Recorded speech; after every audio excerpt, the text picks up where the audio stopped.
algum lugar da Bahia atualmente.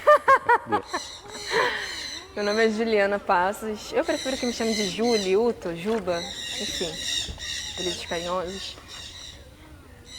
Eu trabalho com respiração criativa, né? Então é uma respiração que atravessa a criatividade e a criatividade atravessa esse movimento da respiração. Também faço leituras de cartas xamânicas, né? Sobre o seu animal de poder, entre outras leituras também. A autocria ela veio da mistura do utópico com a criatividade e criação. Então, como que eu trago o que a gente considera como utopia, né, utópico, para a realidade? É a manifestação, né? Como que nasceu esse processo criativo? Como que você chegou a chegar nesse resultado aí? Começou só rabiscando? Como que chegou nisso? A vida acontecendo. Para mim é a vida acontecendo. Eu estava rabiscando, porque eu sempre gostei de explorar muito a arte, né? Não é sobre saber.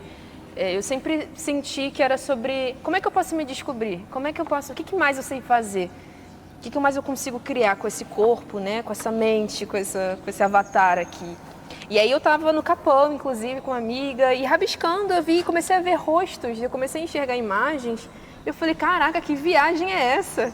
E aí eu comecei a cobrir esses rabiscos com lápis e né, dando forma a eles, né? E aí começou a nascer essas beldades, essas canalizações que vocês veem. E isso se tornou uma ferramenta muito importante no meu trabalho, né? Que é fazer com que as pessoas entendam o que elas são capazes de criar sem planejar. O que é estar no flow. Para mim isso é uma maneira muito tangível do que é estar no flow. É você rabiscar, fazer qualquer movimento, contanto que seja um movimento, é um movimento, e pensar o que eu consigo criar dentro disso. Eu sempre costumo dizer que o desenho ele já está aqui. Você vai rabiscar para filtrar o que você quer trabalhar. E cada serzinho que aparece nos desenhos são entidades vivas. Eu tenho muito respeito. Então a gente respeita a personalidade, respeita quem quer aparecer, realmente olhando com esse olhar de vida mesmo, de que tudo tem vida. Entende? E como que você acha que isso pode se refletir? Como que isso se reflete para a vida material para você? Como é que você aplica esse soltar do desenho na sua vida? É um exercício mental, porque durante o processo criativo de desenhar, de pintar, de fazer essas criações, a mente ela tenta atravessar, só que quando a gente está fazendo esse tipo de movimento, não é a mente analítica que a gente usa a mente criativa, a mente autêntica, enfim, como quiser chamar. Então você sempre vai observar esses movimentos da mente analítica tentando atravessar, de não tá certo, não tá bonito, não combina e não sei o quê.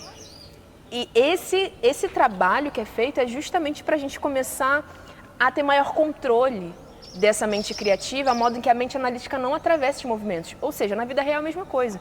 Então tem movimentos que só o flow é capaz de proporcionar para você. Só o flow, só confiando no mistério, confiando no que aparece, que você consegue acessar. E com a mente crítica, analítica, você não consegue acessar. E eu acho que é interessante até para diferenciar, conseguir diferenciar uma da outra. A mente crítica... Da mente analítica. Se eu pudesse definir de maneira muito simples, a mente crítica é o nosso adulto, né? A nossa mente adulta. E a nossa mente criativa é a nossa criança. Para mim é isso. Eu acho que os melhores lugares que a gente pode ir e se proporcionar nessa vida, a nossa criança ela nos leva. Que é o lugar do lúdico. Eu posso dizer que as melhores experiências que eu tive na minha vida foi através desse mistério, foi através dessa brincadeira do e se.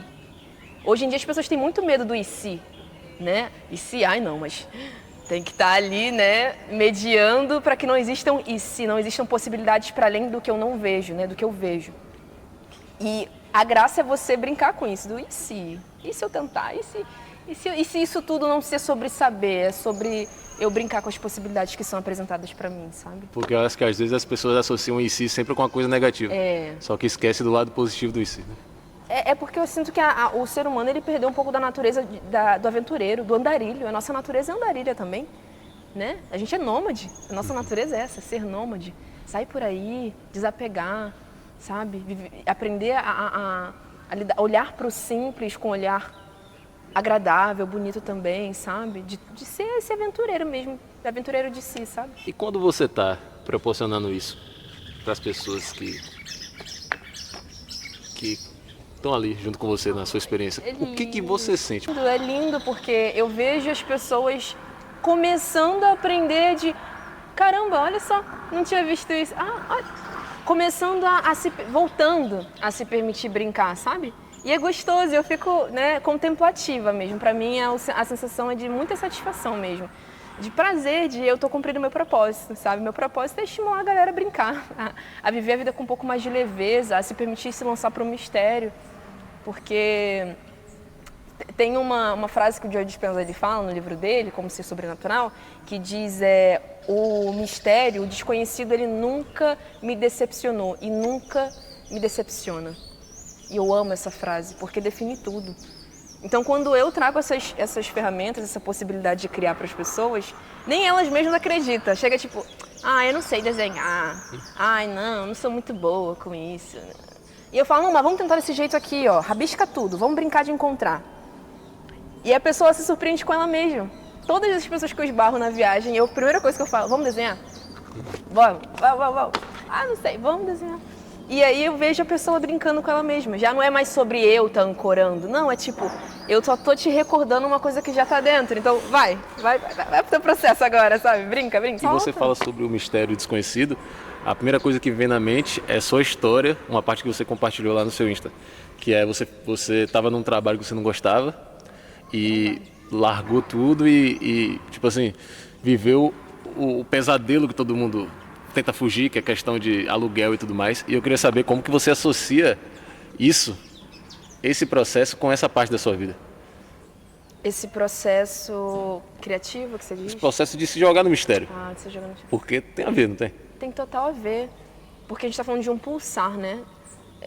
Eu sinto que isso tudo teve muito a ver com a rejeição também. Eu não me sentia parte do trabalho que eu fazia. Nenhum trabalho, na verdade, não foi só um trabalho, foram todos os meus trabalhos. Eu me sentia muito inadequada. Eu sentia que eu não encaixava, que não era aquilo, mas eu não entendia exatamente o que era então, sabe? Se não é isso, o que é? Sabe? Quem sou eu? E aí veio muitos questionamentos e uma depressão ferrada também, muitos vícios, né? Muitos vícios, não foi uma coisa... Foi com muito cigarro e fumando muito e comendo muito também, compulsão alimentar, porque eu me sentia vazia. Eu me sentia totalmente vazia, porque a vida ela falava, não é o que você está vivendo, você não é isso. Mas não me falava quem eu era. Não falava o que eu era então, o que é para fazer. E aquilo me agoniava, me angustiava. E aí aos pouquinhos eu fui cansando de sustentar e fazer a manutenção desse personagem, né, de, mas eu ganho tanto, vou ficar nesse emprego até não sei o quê, para juntar um dinheiro, isso aqui. Começou a ficar cansativo esses planos. Cada vez mais rápido eu cansava, pedia demissão, cansava e eu, meu Deus, não tô conseguindo. Então, as pessoas sempre assimilam muito como coragem o movimento que eu fiz, né? Uau, coragem, realmente é muita coragem. Mas a minha coragem, ela veio de um cansaço. Ela não veio de um ato de força, ela veio do meu ato de fraqueza. E eu acredito que a espiritualidade, ela precisa enfraquecer o nosso ego para que ela consiga tomar conta. Chega um momento do cansaço em que é como se você não tivesse escolha mais. Eu não tenho escolha, não é como eu posso decidir, não, é isso. Se não for isso, eu já sei o que é. E eu vou adoecer, eu prefiro a morte do que isso. Eu cheguei nesse nível de ou eu largo tudo, ou eu vou morrer, assim, aos poucos eu vou adoecendo, continuar nos vícios, ou eu vou me matar. E nível, esse processo que foi se jogar no mistério, se jogar no desconhecido, confiar na sua criança que está te falando que não é mais para fazer não é mais para ser mais esse personagem que você construiu, né, a vida inteira. Como é que foi esse processo de descobrir qual era o caminho? Ainda tô descobrindo. Mas é caótico, confuso, mas o pulsar, é muito lindo isso, porque eu senti aquele pulsar falando, você está no caminho certo. E era uma coisa muito bonita, porque quando eu pedi demissão, porque eu criei o que eu queria, eu pedi demissão, né? Tive uma ideia. Foi basicamente isso, eu tive uma ideia e pedi demissão. E eu não pensei, foi um ato muito impulsivo meu, graças a Deus. Porque eu precisava de alguma coisa que me tirasse daquela realidade. O que eu me agarro? Né? Tive uma ideia maneira, então, enfim.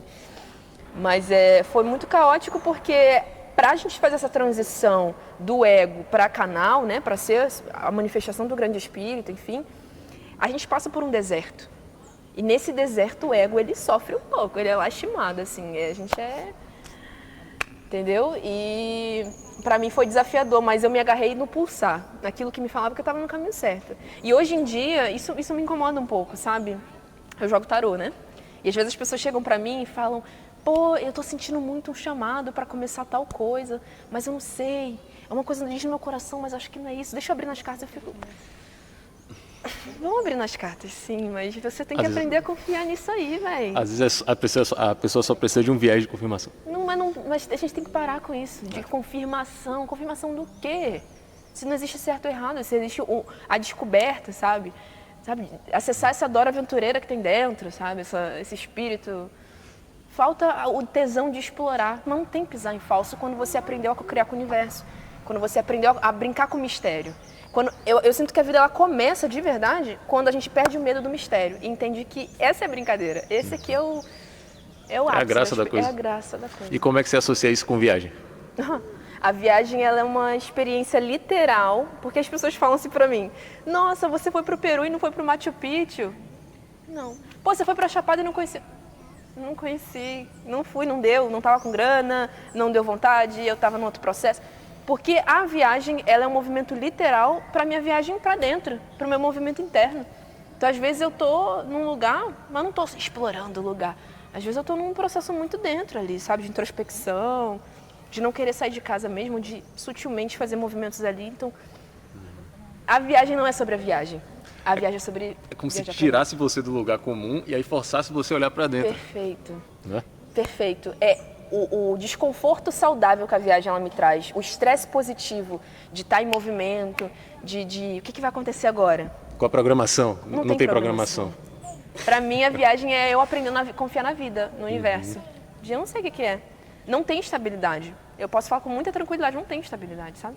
Eu vivo da provisão, assim, de Deus, de tudo que flui, né? Às vezes tá tudo muito bem, às vezes não tô com tanta grana e tá tudo bem, sabe? Eu tenho tudo que eu preciso. Para mim, eu gosto muito dessa frase que diz: abundância é ter tudo que você precisa quando você precisa. Tá entendendo? E se você for para olhar, a gente sempre tem o que precisa para dar o próximo passo. Exatamente. Que é só o que a gente precisa fazer. Exatamente isso, sabe? Nossa, é isso. O autoconhecimento, ele é alto, mas ele não fica só para si. Ele começa a partir de si e se estende para o coletivo. Então, para mim, esse movimento da arte, da cura mesmo através da arte, da expressão artística, ela vem desse lugar, sabe? Só se estende, só vai, transborda. É muito esse movimento. O que você... Que agora a sua nova eu, assim, depois desse processo todo, você passou. A nova eu. A nova eu. Ou a velha eu, né? Ou a eu original. O que você vê no mundo, nas pessoas, depois de trocar essa ótica, ou retornar à ótica original? O que você vê, assim, que mais você sente que as pessoas precisam? Ai, de verdade, eu sinto... Não vou dizer desistir não, sabe? Porque eu sinto que é isso, tô aqui para trabalhar para espiritualidade, tô aqui a serviço. Mas eu olho assim para Babilônia, para o condicionamento, e eu vejo falta de presença, principalmente. É difícil ter uma troca com uma pessoa babilônica, assim, com a galera que tá muito no condicionamento. É sempre uma pessoa que tá muito apressada para tudo, sempre quer... Chega até o final. Sabe, tô conversando com você e a pessoa tá tipo, assim. Tipo, querendo apertar o 2x, sabe? Tipo, não tem como apertar o 2x, a gente não tá no WhatsApp, caralho. Me ouve, porra, presença, sabe? Escuta. A pessoa não tem uma escuta ativa, não consegue se conectar com o coração. É como se a mente dela estivesse buscando palavras-chave para ela se manter focada. Celular. Eu acho que isso traz uma falta de empatia, né? Muito grande. Porque a pessoa não consegue parar para ficar presente, para enxergar o que a outra pessoa tá querendo transmitir naquele momento. O que faz a pessoa não se conecta com ela, não tem capacidade de se conectar com os outros. Aí você falou certo. A empatia não é um pouco isso? A empatia, ela é uma extensão do que a gente carrega dentro.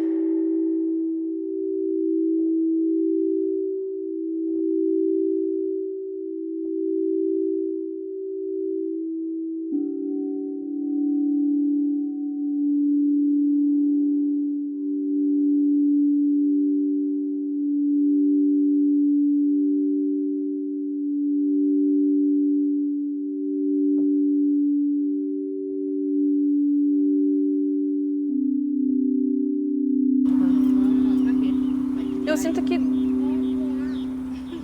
sinto que as coisas não vão mudar da noite pro dia, né? Não vão mudar em, sei lá, 5, 10 anos. Acho que existe um trabalho de consciência muito grande para a humanidade, assim, sabe? A ser feito, mas que a gente vai conseguindo ancorando no microcosmo, né? Com o meu trabalho, com a expressão, com criar, sabe? Realmente ativando esse eu mais autêntico, mais conectado com a natureza, mais presente, assim, sabe? Então acho que o caminho é esse, assim, na simplicidade. É muito engraçado, me fez lembrar de uma coisa, né? Conversando com um amigo, e ele perguntando pros indígenas, né? Depressão, como é que é a questão de depressão, ansiedade? Hoje em dia, infelizmente, a depressão e a ansiedade com certeza estão alcançando os indígenas por tudo que eles estão sofrendo, né? A taxa de suicídio entre os indígenas aumentou absurdamente, enfim. Mas antes da galera da cidade, enfim, né? Do homem branco chegar ali, não tem ali, sabe, isso de ansiedade, depressão. Isso é uma coisa que foi criada, sabe? Totalmente criada, não é nosso, não é da nossa natureza, tá nesse estado, assim, sabe? O nosso estado é ser, como os passarinhos só estão sendo passarinho, como as abelhas só estão sendo abelhas. Então, acho que no microcosmo, no trabalhinho de formiguinha, a gente vai ancorando e recordando desse movimento, assim, sabe? E aí, voltando lá pro início. Eu acho que Voltando pro início. Voltando pro início. Retornando à origem, que é o nome do nosso podcast. Que lindo. Você falou sobre a mente, os pais, a mente adulta e a mente criança. E como utilizar a mente adulta? Como é que você utiliza? A mesma forma que eu uso também nos desenhos. Como é que eu uso nos desenhos? Eu rabisco toda a folha de maneira intuitiva. Não tem rabisco certo e rabisco errado. É rabisco. Então você rabisca toda a folha. E a mente analítica, ela vem para filtrar. Ela vem para direcionar. Ela não contém o fluxo. Ela não contém o movimento. Ela só direciona, ela só conduz. Mas de maneira muito sutil. Então não tem certo e errado. E daí, se eu vejo um rosto aqui, por exemplo, eu estou vendo um olho. Estou vendo um olho, um nariz, massa. Mas se eu quiser talvez transformar isso aqui em outra coisa, virar de cabeça para baixo e ver um outro rosto, uma outra forma, tudo bem também, assim, sabe? Então, mas o que eu quero? O que me toca? O que faz sentido? Então, para mim, a mente analítica, ela só conduz assim, o movimento, ela só direciona, né? Esse fluxo de energia, não reprime, não contém, não descarta, só conduz, assim, sabe? Quando a mente analítica está na sombra, ela tende a controlar. Faz sentido? Ela não só controlar, né? Controlar, conter, estagnar, sabe? Fixa muito, né? Enfim, é o yang muito em desequilíbrio, né? Não tem como. É o ego. A mente analítica é total ego. Porque é a que funciona no mecanismo de sobrevivência. No mecanismo de sobrevivência. É isso aí, falando em sobrevivência, pra mim, esse é o pior movimento, assim, né? Da galera que tá na Matrix, assim. É a sobrevivência. Velho, imaginar que o corpo humano, hoje em dia, fica em alerta por uma fala atravessada, por um chefe que chega na sala, por alguém, por coisas pequenas, o corpo entra em estado de alerta. Sem a pessoa perceber, às vezes a pessoa percebe, tudo põe em alerta, tudo, sabe? É um movimento diferente da vida. Tá entendendo? Totalmente desconectado da vida, sabe? Isso pra mim é uma total desconexão da vida. E de si mesmo. E aí a gente entra num ponto muito importante, que se você tá no modo sobrevivência, você não acessa o criativo. Ponto. Não dá. Ponto. A mente, quando ela tá no modo sobrevivência, ela não tem espaço para criatividade. Criatividade é quando você está num estado relaxado, quando você está à vontade, quando você se sente seguro. E se você está no modo sobrevivência, você não tem esse momento, você não tem esse relaxamento, né?